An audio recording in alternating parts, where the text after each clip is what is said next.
Hello and welcome to this episode of The Rest is Entertainment with me, Marina Hyde. And me, Richard Osman. Hello, Marina. Drive to Survive is back, Richard. Yes. Netflix's searing look behind last season's Formula One season. The grandparent of all these sports reality shows. Absolutely. We're going to talk about that and also what's going on with sports documentaries. We're going to talk a little bit about Glastonbury, and as is traditional, it has been described as the worst lineup ever. We'll discuss whether that's true. Spoiler, no, it's not true. No, it's not true. But we talk about, who's playing, and maybe a little bluffers guide to some of the bands you might not have heard of, but you should have heard of. All the young people listening will know all of them, but I'm talking to the oldsters there. And then I'm very much looking forward to sitting back and hearing your views on our friend Duchess Meghan's show dropped on Netflix, and we will talk about how it's gone down, and I sat through it all and what it was like, really. Yeah. I've written a column about it, but... But listen, this is like an audio column. This is very much an audio column. Marina Hyde's audio column. Shall we start with our good friends at Drive to Survive? Yes, as I say, this is Netflix's behind-the-scenes look of the season prior to the one that's about to start, the Formula One season. Last year's season, you could call it. Yeah, last year's. So we're in that sort of Kardashian form of time where the things that have happened in the news, we now go back and look at them supposedly behind the scenes, or what I would call their version of behind the scenes, because this is really a remorseless propaganda vehicle about vehicles and the men who clever. drive those vehicles, maybe the women who love those men. You remember Christian Horner, who this is the big thing for this season, Christian right? Horner, bizarrely, who is the Red Bull team principal, he is bizarrely the star of this show. I think just because he wants to be, and also because he's not wearing a helmet most of the time. He's not wearing a helmet most of the time. Although I'm guessing halfway through this season he puts one on. If you don't happen to know this story, he was accused of sending controlling text messages to someone who worked for Red Bull, obviously who isn't as senior as him. Not Max Verstappen. No, not Max Verstappen, the senior driver. And there was a big sort of blow up about it, and they had an incredibly opaque internal inquiry into it, which immediately cleared Christian Horner. And then on the eve of, I can't remember if it was the first or second race, someone just does a dump of all the text messages. So I guess that's the big plot line in one of the first episodes, and he just keeps saying things like, well, I've just got to get through it, So that's what I mean about behind the scenes. This is ultimately a propaganda vehicle for the sport of Formula One. It is pretty remorseless, as I say.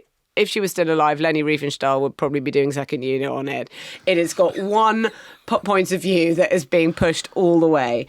I love the way that you would explain to listeners who Max Verstappen is, but we'll leave Leni Riefenstahl where she is. That's good. I like that. No, listen, I like it. Leni Riefenstahl was Hitler's documentarian. Actually, funny enough, I was reading, and sorry, this was going right off topic. There's a very good book about Hitler's people called Hitler's People by Richard Evans, who's a brilliant historian, and the chapter on Leni Riefenstahl is very interesting. Because she lives very long, and she gets really annoyed when people ask her. It's like, this was a job I, did in the 30s and 40s. Oh, the Hitler thing again. Yeah, this is coming up again, is it? Hi, I've also filmed some people in the desert. I've made a load of other documentaries. Everyone keeps asking me. Yeah, I made Inside Asda for Channel 5. And this is all I get asked about. It's sort of unbelievable. Yeah, I mean, completely unrepentant. Anyway, but sorry. Yeah, it's a PR job. I mean, it's good. I love Drive to Survive, and I know the results of the things, but I love watching it. Formula One has always had the thing of you can't really see the drivers, and that's been something between a mass audience and Formula One. And now, of course, in that documentary, you can, I would call it Drive to Survive helmets off. Yeah. And so you can see them and it becomes a soap opera, and the second sport becomes a soap opera. You will watch anything because you want certain people to win and certain people not to win.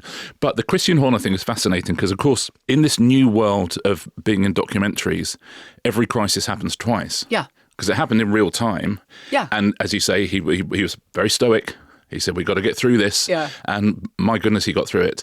But now he has to get through it again. Yeah. Because everyone's going to watch it. But that's what happens if you turn your sport into a soap opera. If you do it, and the reason that they've done all this with so many of these sports is for the reason that everybody wants these globalised audiences. They've worked out, it doesn't matter whether it's football or Formula One or whatever, that the actual sport happens for, potentially just 90 minutes a week and during a season.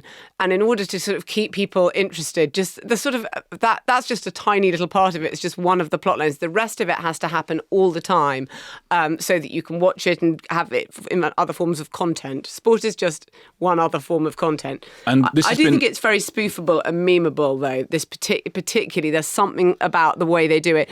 The aesthetic and the style is so particular. And by the way, how many imitators, which we'll get to in a minute, but there's something about it that is just very, very spoofable and memeable. But they're sort of the sort of people who'd say, yeah, but you're still talking about us. Oh, you're still talking about us. I hate it when people say that because it's true. Yeah. But it's been an enormous success, and genuinely an enormous success. Big success for Netflix in the first place, but also a huge success for Formula One, as you say. Even, so Netflix don't show the races. And that's why we see this, a year after it happens, because that's when they can use all of that footage.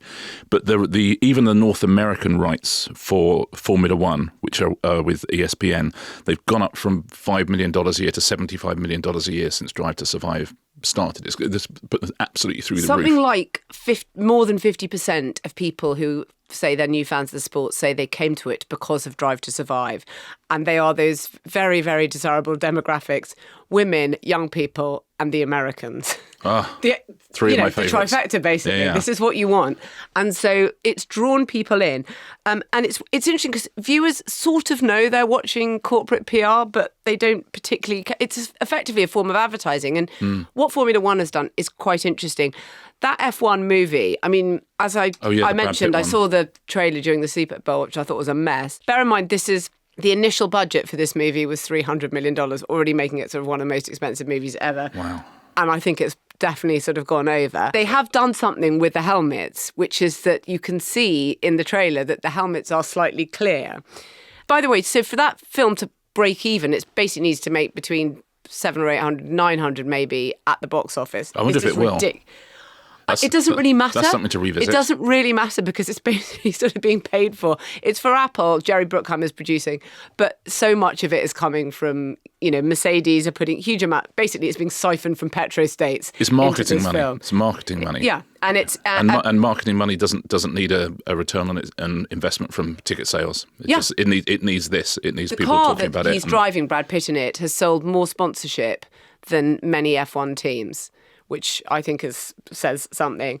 Mercedes have produced all the cars. They've modified the F2 car. Lewis Hamilton is a producer, but not in a sort of like, hi, I'm an executive producer, as in I've done absolutely nothing apart from take a fee. Apparently he'll go line by line. He's quite sort of meticulous and earnest, so he goes line by line through the script to say, no, this wouldn't happen. Yeah, I mean... Really? So he's saying this wouldn't happen. That I like. Yeah. I thought he was giving character notes. And then he think, I think we might be okay. I don't think that we should really go that far, yeah. But yeah, sports movies where someone says, actually, this wouldn't happen. If you think of every football movie ever made, just that could have used an Alan every Hansen. Football ever made movie ever made could have used one. Other ones are fine. Other sports have been treated. I mean, like golf, that's all they ever play, so they actually know what they're doing when they make a golf movie. So there are things like Drive to Survive and The Last Dance, which started this That's the Michael Jordan documentary, which is also terrific. Is brilliant. Yeah. And then you go further back and there are kind of great documentaries. The Zidane documentary. There are lots of good ones. Anyway. There's non-stop. I mean, Netflix is full of amazing one-off documentaries about sport for sure. Amazon have so many. They've just announced another one called England's Lions, which is going to follow like Cole Palmer. I can't remember which specific players have agreed to be filmed by them, but it's going to be behind the scenes. But I would say we are now in a big era of diminishing returns with these things. They're sort of platform starch. They're kind of slop. And it was weird. One of my children was watching one the other day. I just walked through the back of the room and all I could see was two young guys in a car dealership. One was obviously going to buy a G-Wagon and the other one was just sitting there thinking, in future, maybe I will be able to buy a G-Wagon. And I reflexively said, what sport is this? Because I knew that just from that sort of visual language, I must be watching a sports documentary. And he said, it's Six Nations Full Contact. And it's Six Nations Full Contact. Wow, that's passed me by. What I find sort of quite very depressing about it all now is that what they're always saying is, and there's voiceovers saying things like money is pouring into rugby. And what they're saying is money is pouring into this thing. They're able to buy these type of cars now, therefore you should care. And all the people in all the different sports documentaries, they want the same clothes, they want they want a G-Wagon, they want... Yeah, weirdly, for a lot of those documentaries at least, it's a very masculine version of that Meghan show, which we're going to talk about. It's sort of the idealised version of what it is to be a young man at a certain time with a certain amount of money in a certain society. And, it might as well be called Cole Palmer with love. Yeah.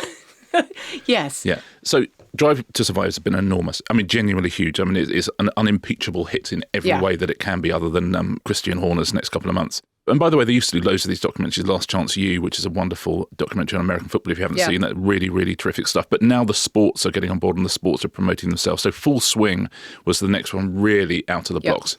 And that's on its third season now. And that's just started. And I absolutely love Full Swing because I'm fascinated with golf. But it's the same thing. The very first scene of that is Donald Trump holding a putt. But it is very, very, very money obsessed. Well, you know why? Because it's the money men of the club or the team or the sport or whatever it is who said, get these people in. This is a way for us to make more money. And so sport is sort of presented as a route to money. And it's unsurprising given it's basically been commissioned by the money men. Well, Rory McIlroy is very, very interesting on it. I think he might be the first sportsman I've ever heard say this. He said, in golf at the moment, we are being paid way too much. The return on investment that the sponsors are getting, that the people, hosting the tournaments are getting, he said they're not getting any return on investment. The players are getting given such a huge amount of money. Some of that, of course, is because there's Saudi money now in golf, not on the Live Tour side of it. Some of it is that venture capitalists are looking for something that has that young appeal, but also ages up a little bit and has some luxury brands involved with it. So people always want to spend their money on golf. But Rory McIlroy quite rightly spots when he's doing Full Swing and looking at the houses that everyone's living in and looking at the ratings for golf. He's kind of going, something here is not quite adding up. Which is fascinating because we're in this sports bubble now. So Netflix, the big question, of course, is it's all very well doing these documentaries, but does that then mean that you start bidding for sports rights? And that's always been the thing with Netflix, is saying, are they going to become the next big sports broadcaster? Because if they are, that's an awful lot of trouble for an awful lot of people because they've got the money to do it, they've got the bandwidth to do it. They don't seem to desperately want to do it. But they have done some of it. They have done some of it. They have a huge amount of sports adjacent content. Yeah. They keep saying they're not going to do it, and then they do it. Then they get some NFL, and we have to say it's not at all clear, and I don't think you should take them on anything they say. But the credo has always been, we're not anti-sports, we're pro-profit. That's what they always said. And the one thing they have avoided is signing, other than with WWE, is signing long-term deals, say with the Premier League, or to be the official partner of one of those big sports for 5 years or 10 years. What they like to do, like with NFL, is have those games at Christmas, and they're huge. Tyson versus Paul, I don't really think that counts as a sport right. I don't think that's a reality show rather than a sports show. They've signed up the rights for the Women's World Cup for America, the next two Women's World Cups. And, they're saying we will get a little pick and mix of if a big sport event comes along at the right time, at the right price, but an individual one, we will absolutely do it. But at the moment, they show no signs of kind of bidding for, say, the Formula One rights or bidding for the Premier League. But 3 or 4 years ago, they said they wouldn't do any sport, and now they are. So it would not be a shock if next year we're sitting here and Netflix have made a massive, massive offer for some of our biggest sports. I don't think it would be either. What I do worry, like, as I say, I walked through the room and I saw my son watching that thing and I thought, it's really weird that you think that this is a documentary now. And I think that what happened to sports documentaries and why it happened is for two reasons. If you go back to like the noughties, I remember people the whole time said, this is the first time when you really had players walk out of training and 19-year-olds and football journalists might ask them something and they'd say, talk to my agent. And it suddenly became this thing where there was no access at all, absolutely zero access, and everything became about. And some radical sports writers in the US would say, people like Dave Zirin and people like that would say, they can put anyone out of the clubhouse. They can say, you can't come in the locker room. So everything is about access. So you got this kind of very bland form of coverage because otherwise you were excluded. And it even happened with some managers chucking people out of their press conferences in the Premier League or whatever it is. So you had that. At the same time, you have...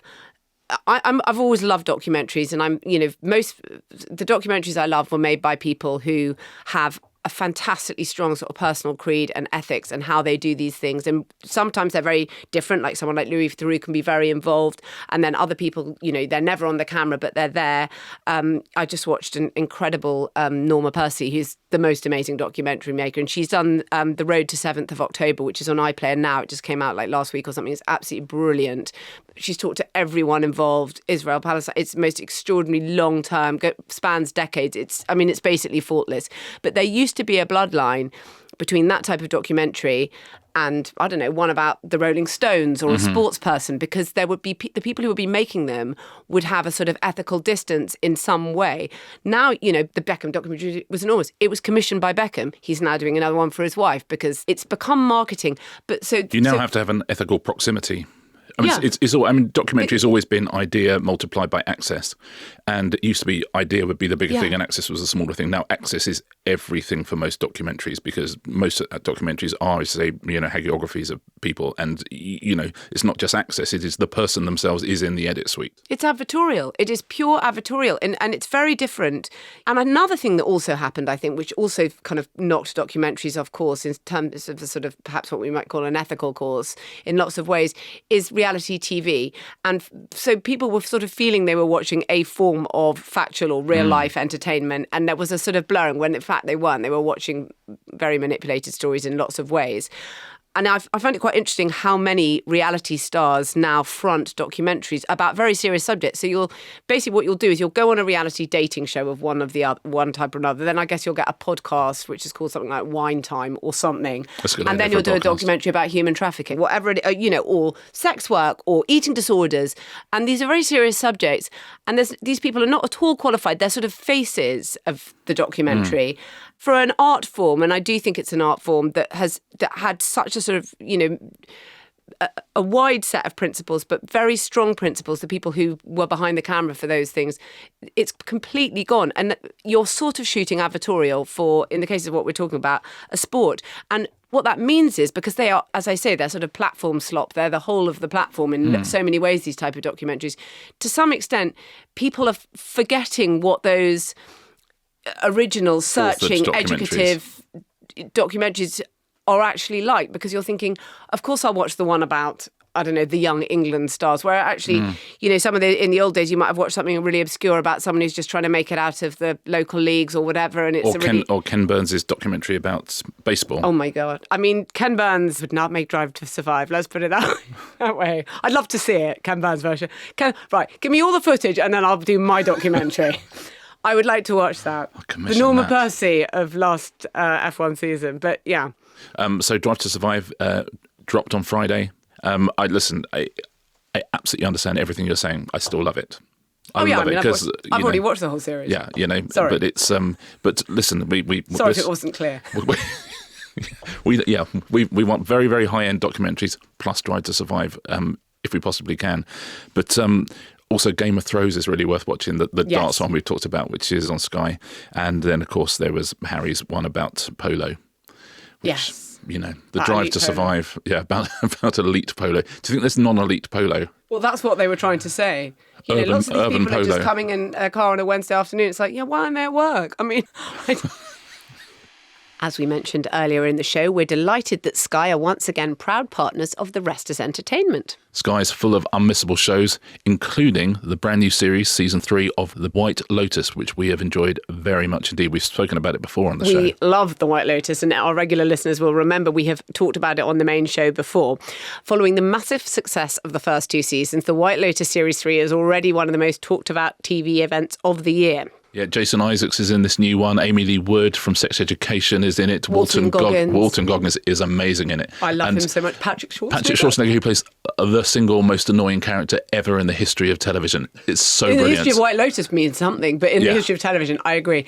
And the setting is absolutely gorgeous, as always. And of course, like all good TV series, Richard, it contains a murder. Starts with a murder. You've got to start with a murder. Created by Mike White, luxury resort in Thailand. Even though there are murders and all sorts of things going on, like ratings and bookings have gone absolutely through the roof for that place. But we loved The White Lotus, all 3 seasons available on Sky right now. Watch the brand new series of The White Lotus on Sky. Search Sky Stream or Sky Glass or visit sky.com to find out more. Now, I believe we're going to talk about the Glastonbury lineup, which has been released near the end of last week. It has, yes, if you were to believe social media, worst lineup ever. But, if you were to believe social media, it always is. The 3 headliners, the 1975 Friends of the Podcast, due to Matty Healy, I'm sure we'll talk about him. Neil Young, ironically surnamed, and Olivia Rodrigo is headlining on the Sunday night. And people are not happy. They don't think that's the quality that we should have at a Glastonbury. Which people are, certain generations are not happy, is what I'd say. Because I think it's more relevant in lots of ways and more kind of the now than many recent years of headliners have been, where you're going to get these kind of big beasts who, I'm not including Neil Young in this particularly, should say. Have you heard of him? Do you know him? Yeah. He's very good. I hear he's young. In lots of ways, it's much younger and more, and they're very, very successful artists. But also, forget the headliners. It's all about all the other, and there's some amazing acts playing. And as you say, actually, when you talk about social media, really it's Twitter. And Twitter is always, the only good act there is Neil Young. And then people go, no, look, Supergrass are playing, Franz Ferdinand are playing, the Libertines are playing. You think all of these bands are really, really old. Yeah. And there's some amazing people on this lineup. I mean, Olivia Rodrigo, for a start, will be an incredible act on Sunday night. If people don't know her, great pop tunes with, rock guitars. I mean, she's just awesome and will absolutely fill that field like crazy.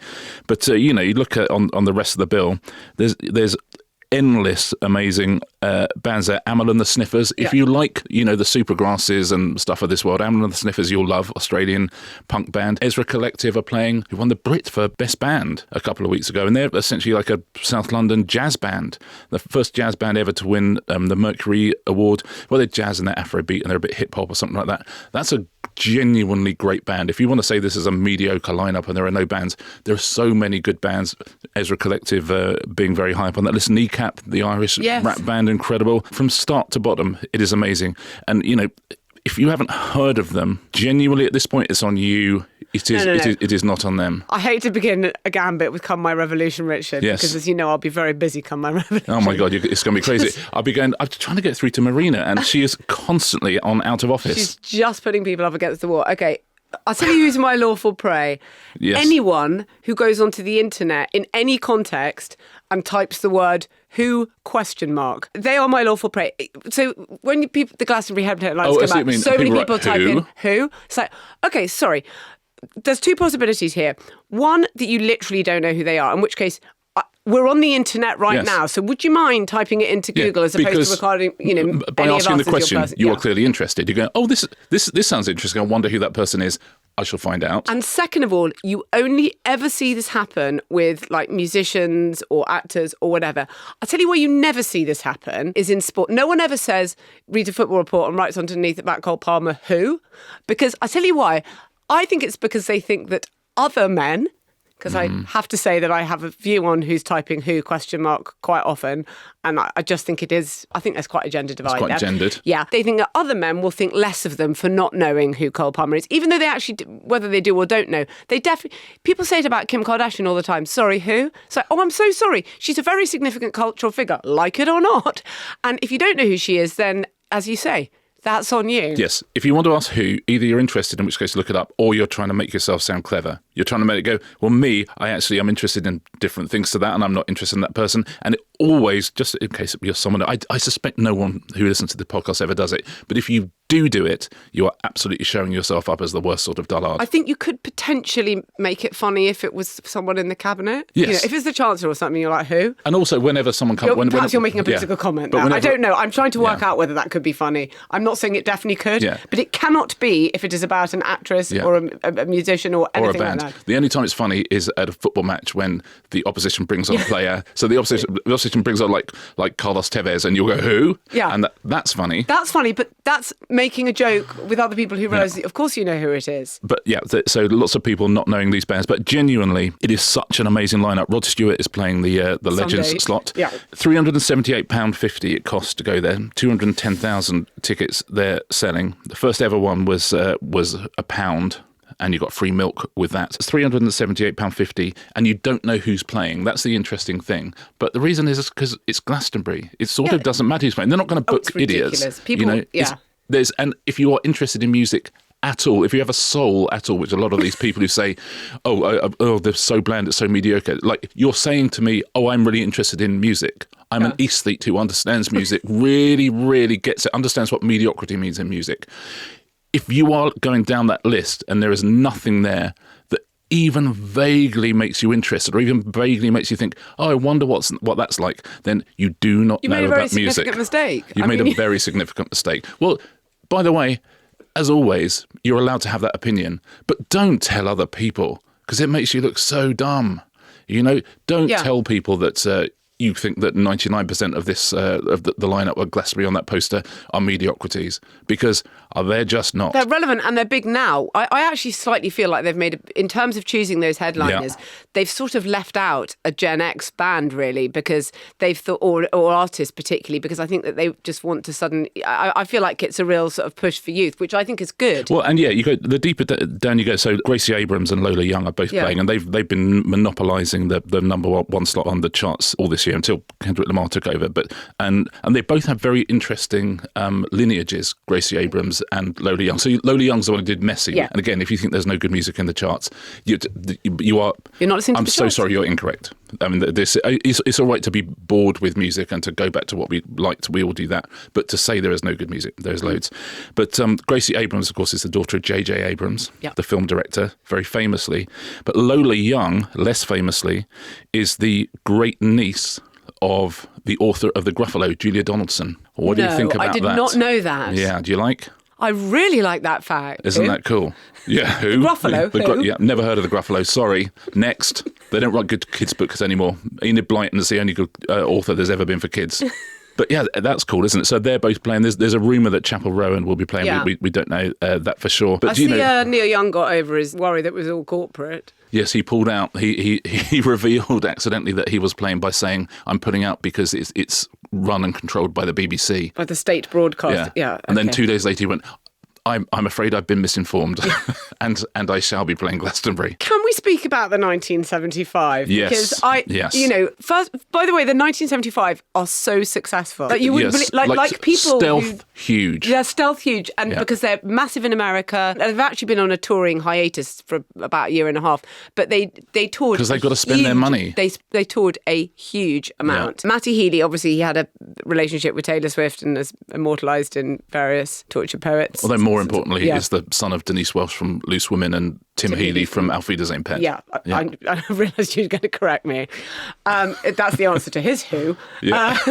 It's funny because although they're very successful and, they're huge and the lyrics are sort of really good and they do turn them on themselves and they're sort of sharp-tongued and whatever, there is also something faintly ridiculous about 1975 at the same time. I don't know if that's a sort of Britishish sort of thing. Yes. You know what I mean? This is no sort of... They are, as I say, that thing of being stealth huge is very, very interesting. It's like SZA last year, where you will either absolutely love these acts or you have not heard of them. They've kind of left you cold. And the 1975 is sort of that, but for rock music, like art, pop. I mean, they're a bit of everything, aren't they? Yes, they are actually. I do actually think, by the way, they clearly love touring, and anyway, but they went on a sort of indefinite hiatus. I think they will put on a massive show, and people who don't really know about that, I think they'll do something quite visually. I think they'll go all out for it, and I think that it will be interesting, and lots more people will be like, "Oh, okay, I see." 100%, and also the people who book Glastonbury, they are not idiots. They're not kind of going. They're thinking, "Who is absolutely going to make this go off?" And if you've seen 1975 live, they are very good live. They'll be great. Yeah. And there's a huge amount of people who absolutely love them. There's lots of people who think they're the voice of a generation. Yeah. As I say, there is also a slightly ridiculous element to them. But do you know where their name comes from? It can all exist within the 1975. Do you know where their name comes from, by the way? Yes, I do. Which I think is really cute. Matty Healy had a textbook it was like a copy of some book. I think Jack Kerouac, yeah. And the person who had owned it before had written the date at the front, and it was like 1st of July, the 1975. Yeah. And he'd always in his head he'd always remembered that someone had written the 1975 instead of just 1975. And he thought, well, that's the perfect name for a band, which actually it is. They have actually been doing this for about 20 years now, maybe a bit more. They used to be called the 1955. Yeah. This is kind of squarely in the Radio 1 6 music, in terms of headliners. I think it's great. And also Glastonbury is not about the headliners. Glastonbury is about the whole thing. I did, though, look back to see if I could find the best lineup of headliners and the worst lineup of headliners in Glastonbury history. It's interesting, 1995, so we go back 30 years to 1995, and this was really the first time. So 1994, the headliners were the Levellers, Peter Gabriel, and the Pretenders. So you're going to have a good time, but but it is... You sort of know what you're getting. 1995, it was The Cure, Pulp and Oasis. And that's when Glastonbury, I think, really got an absolute rocket under it. From then on in fact, the next Glastonbury was The Prodigy, Ash and Radiohead. So, but I think maybe Pulp, Oasis and The Cure was one of the greatest ones. But I think the biggest selling headliner acts ever was 2011. So 2011, the 3 headliner acts, U2, Coldplay, Beyonce. That's a lot of records, isn't it? Yeah. And I don't want to say what's the worst one ever, but I just want to go back to 1992 and just say this is what Glastonbury... This was a more like how Glastonbury used to be. Carter the Unstoppable Sex Machine, who I love, Shakespeare's Sister, and The Shaman. And those were your 3 headliners. There you go. You know, and I think pass no comment. I think the 1975 Neil Young and Olivia Rodrigo can match that. I do love Carter the Unstoppable Sex Machine, though. I think they might be back. What, this year? No, but just in general? Just in general. There's a load of bands, like 1995, Supergrass played, they're playing again now. 97, Prodigy played, they're playing again now. It's, listen, there's something for everybody. There's something for everyone. But loads of good acts. So the acts, honestly, you should check Ezra Collective, if you don't know them. You should check them out. Amandaland, the Sniffers, I think, are great. Kneecap are amazing. The Big Moon are amazing. Loads and loads of great bands, but loads of cool young pop acts as well. Miles Smith is playing, who's amazing. Self-Esteem is playing. It's an absolute festival, and if everyone tells you otherwise, they don't like music. Enough about the 1975, who are going to put on a great show, I think, and to someone who has tried to put on a great show, Meghan, With Love Meghan, is now out. Now, we spoke about the show when we were just excitedly looking forward to it. It is now dropped. Everyone who's going to watch it has watched it. Most of the people, their opinions have not been completely positive. I would say you've watched the whole thing. I couldn't get through the whole thing. And I just wanted, we very rarely talk about the same thing twice. I really wanted to hear your opinion on the whole of the episode and what on earth happens next for Meghan, for this project, what happens with Netflix. I couldn't make it through all of it. I have to say, I watched the first bit where they're looking after bees, and she says, how long do bees live? And they said between 4 and 6 weeks. And I thought, well, I mean, that's how long a Netflix series lasts as well. Well, yes. I mean, I suppose my overwhelming feeling with this about it was, we said before what she was trying to do. She's trying to sort of develop a new persona, because the previous persona was victim of the royal family and the British tabloids. Fine. Yeah. It's quite hard to go from victim to guru unless you're becoming a sort of anti-royal family and British tabloid guru, which she's not. She's trying to become a lifestyle guru. Mm-hmm. You could probably pull off that sort of a turn in wrestling. Yes. If the WWE people were writing your plot lines for you. She hasn't pulled it off here. The show is sort of impossibly trite. The house it's in is not her house. No, I mean, this is right from the very beginning. She has to keep saying it's not my house. So-and-so's coming over. Obviously, he's coming over to the house, but I'm going to make the things for him here. And you think, then I've, genuinely, and this is just from a TV producer point of view, I have completely lost interest. There's no point you being in a house. You might as well just be in a lab somewhere. There's no point you being in a house if it is not your house. And that's, her house is too big, unfortunately. So they have to and also security things. So I get it. So, you by and large, you don't film in people's houses. But if the whole show is my friends are coming over, I'm making for them, I love entertaining somebody, it is fatally flawed. You should not get past a first meeting for a TV show if you're saying, the whole thing is about hospitality and the whole thing is about I love to cook for people and I love to have guests over to my house, but it is not in my house. There's so much process talk, and then later I'm going to carry these over to the house where he'll be staying, and then we'll put them in the room, which you don't see because it can't be going. And tomorrow I'll bring him over here. It back down to the fake house where I'm going to make some pasta with him. It's sort of ridiculous. I have to say that but she particularly knows that it was always on the point of seeming ridiculous because it's very kind of 1% of the 1%. Yeah. She lives in the most rarefied sort of billionaires communities in the whole of America. And it looks beautiful. I mean, the fake house looks beautiful. I assume it must be near her real house. I assume quite near, although, I think everybody's got a long driveway, let's put it that way. She's sort of going off and buying hundreds of dollars of flowers and then saying, it's the little things that count. That's all sort of absurd, really. Anyone who sort of criticises Gwyneth Paltrow for her kind of rarefied, kind of mega rich lifestyle stuff should surely offer the same thing to this, because to me it felt particularly it felt like the past. It felt like a cultural relic. Interesting. I really feel that this sort of, first of all, it did seem to fulfill that brief initially that, that Netflix say they want TV that's just on. It honestly felt like just something that it was wallpaper in the background, because there's nothing, you don't get it. It's not like Martha Stewart where she shows you in the right quantities how you're making this thing. You can find it later, and then it's not one of those prescriptive lifestyles. Voice off camera saying, and then what would you do? Yeah. Oh, and have you got a lot of those? and that seems to be it. She's quite a good presence, by the way. She's got. I thought she was not a good. No, I think she was very restricted because I think she fears what people will say, and so she's very, very absolutely. But if I were a producer, I'd be thinking this person could work on TV. If I give this person a format or a show, absolutely would be great. But as you say, she's trying to be herself whilst also not being allowed to be herself. And really, not revealing herself, being a version of herself. So it's impossible for her. But there's a great show in her. I'm sure of that, but I suspect this is not it. Oh, you see, I don't think there is at all. I think we've seen her great show. I'm sure, and that was the documentary. That was the documentary about their leaving the royal family. All of that. That was good because even though this show has, as I say, I've written a column about it. So many people have written about it. People wrote about it in advance, and it was kind of hugely covered. But the controversy is not within the show and therefore doesn't translate into ratings.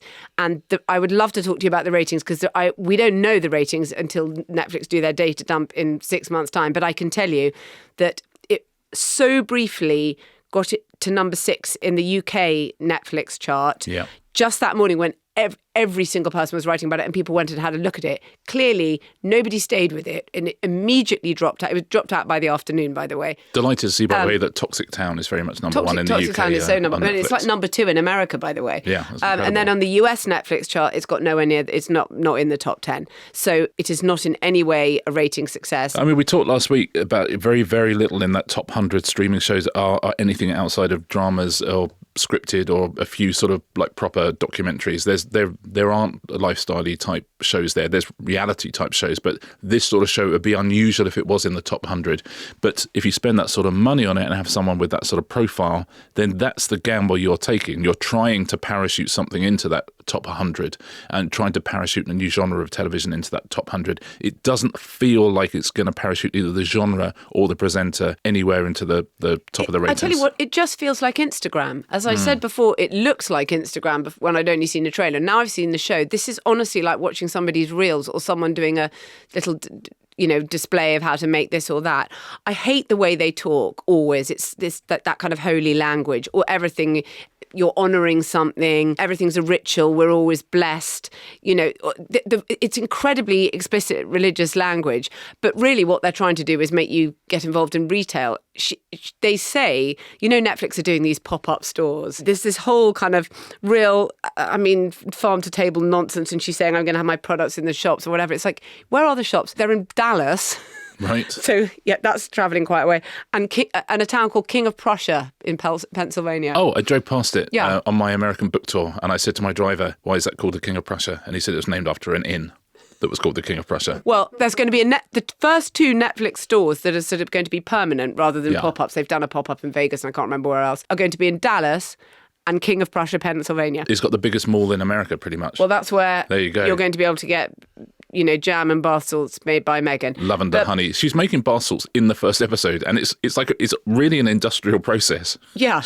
We just take some magnesium flakes. You go, oh yeah, hold on a minute. Where are my magnesium flakes? Where did I put the magnesium flakes? Oh, in the top cupboard. Let me get those down. And then sort of mixes. It's really. Well, it's rarefied. An interesting lesson. I suppose to sort of summarise, I would say it's an interesting lesson into how controversy doesn't always translate into rating success unless it's part of the programme itself. Watching, It was absolutely intrinsic to the Harry and Meghan documentary because they were talking about all the things that had gone wrong, and so it was folded into the format itself. If you were Harry and Meghan, how would you make money? Now I think that's what my next question is, because I can tell. Okay, first of all, there's not going to be sort of a severing with Netflix. They're not going to renew, but they might say we're continuing to develop projects with them. I can't remember which book they bought. Maybe it was successful. She's going to maybe produce to make it a film, something. I have to say, and this is the reality, is that a lot of people are hanging around in case there's a divorce, because then they will definitely, and that might be Netflix or whoever it might be who's got to deal with them, might keep a vague hand in. I know. That might be the bleakest thing I've ever heard. I'm sorry to say, but it is. I've heard some bleak things on this podcast. I mean, we were talking about Leni Riefenstahl only minutes ago. I know.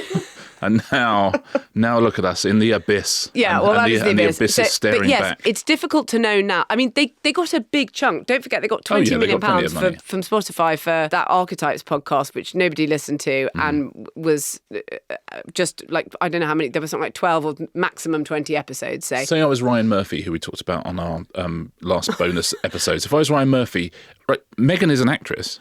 I know. Cast her in something. This is what I always And if I was Meghan, take a job in something like a really, like, you could pretty much name your price and project for the first thing you go back into acting for. If you're Meghan, it's what she does. It's what she was known for. She's good at it. Do that. I would have married him, got the 2 kids. You would have married him. Got divorced. Yes. Then ran back to Hollywood to be Julia Roberts for my 40s. But she's not followed that plan. So, wow. You know. Even though you told her. Yeah. Even though I shouted it through our letterbox. Wrong house, though. Wrong house. I know. Wrong house. Just a little house. I think there will be a third act, but I'm not sure. Don't say they're going to get divorced again, because I can't handle the death of love. I'm sorry. I haven't said that, Richard. I think there will be a third act, but I don't think it will be. It won't be with one of these. It won't be with one of these ventures which they control, which they think this. You know, I am now a lifestyle guru. I sit on the board of various companies. I'm a thought leader. It won't be that. You can be useful to other people, but you don't always have to be the boss.